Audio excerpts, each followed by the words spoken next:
అదే RTV app వార్తల్ని క్షణాల్లో చదివే అవకాశం ఉంటుంది. ఒక న్యూస్ పేపర్, ఒక టెలివిజన్ ఛానల్ మీ చేతుల్లో ఎప్పుడూ ఉంటాయి. 2019 అప్పటి వైఎస్ఆర్సీపీ ప్రభుత్వం ప్రజలకు మెరుగైన సేవలు అందించాలనే ఉద్దేశంతో కూడా గ్రామ వార్డు సచివాలయాలను కూడా ఏర్పాటు చేయడం జరిగింది. దానికి సంబంధించి 2019 అక్టోబర్లో నోటిఫికేషన్ విడుదల చేయడంతో పాటు గ్రామ సచివాలయాలు ఏర్పాటు కూడా చేయడం జరిగింది.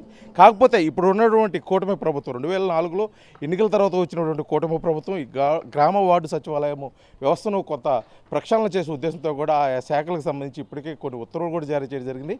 ఇప్పటికే గ్రామ వార్డు సచివాలయాల్లో సేవలు అందిస్తున్నటువంటి కొంతమంది సిబ్బందిని వేరే డిపార్ట్మెంట్కు బదిలీ చేస్తూ కూడా ఉత్తర్వులు జారీ చేసే అవకాశం అయితే ఉంది. ఇప్పుడు వరకు కూడా సచివాలయంలో ఆయా శాఖలకు సంబంధించి సేవలు అందిస్తున్నటువంటి సిబ్బంది ఇప్పటి వరకు ఆ జనాభా ప్రాతిపదికను కూడా సుమారు 10 నుంచి 15 మంది, అదేవిధంగా 16 మంది కూడా ఉన్నటువంటి సిబ్బంది రానున్న రోజుల్లో కేవలం 4 లేదా 5 పరిమితి అయ్యే అవకాశం అయితే కనిపిస్తున్నట్టు చూడవచ్చు. ఎందుకంటే ఇప్పటికే రెవెన్యూ, అదేవిధంగా ఇరిగేషను, పన్నుల శాఖ, అదేవిధంగా మున్సిపల్, ఆయా వార్డులకు వైద్య, ఆరోగ్యము, అదేవిధంగా పోలీసు అంటే ఆ భద్రతా విషయంలో కూడా సచివాలయ వ్యవస్థకు అటాచ్ చేసిన 2019 అప్పుడు వైఎస్ఆర్సీపీ ప్రభుత్వం ఆ సేవలను కొనసాగిస్తూ కూడా అప్పుడు ఉత్తర్వులు జారీ చేశాయి. కాకపోతే ఇప్పుడు ఉన్నటువంటి కుటుంబ ప్రభుత్వం చేస్తున్నటువంటి ఈ నూతన ఉత్తర్వుల వల్ల సచివాలయ వ్యవస్థ ఏ విధంగా ముందుకెళ్తుందనేది కూడా పెద్ద ప్రశ్నార్థకంగా మారింది. కాకపోతే ఆ సేవలు అదేవిధంగా కొనసాగుతాయా, లేకపోతే దాంట్లో చేస్తున్నటువంటి ప్రక్షాళనతో పాటు కొన్ని ప్రత్యామ్నాయ మార్గాల వైపు ఇప్పుడు ఉన్నటువంటి కూటమి ప్రభుత్వం ఏమన్నా మరో వర్గం చూస్తుందా లేదనేది మటుకి చూడాల్సిన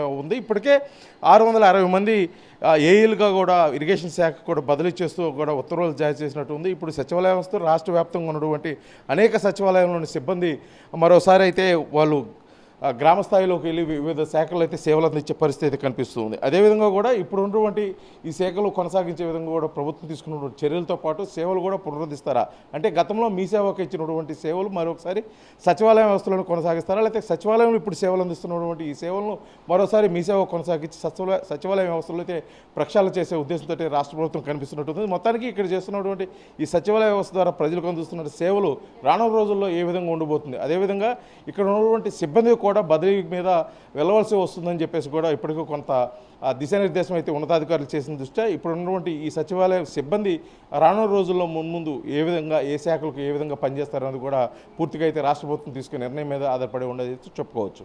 విడుదల లక్ష్యంతో శ్రీనివాస్, ఆర్టీవీ, ఒంగోలు, ప్రకాశం జిల్లా. మరిన్ని వీడియోస్ కోసం ఛానల్ ని సబ్స్క్రైబ్ చేయండి. లేటెస్ట్ అప్డేట్స్ కోసం వాట్సాప్ ఛానల్ ని ఫాలో చేయండి. అండ్ లింక్ డిస్క్రిప్షన్ లో ఉంది.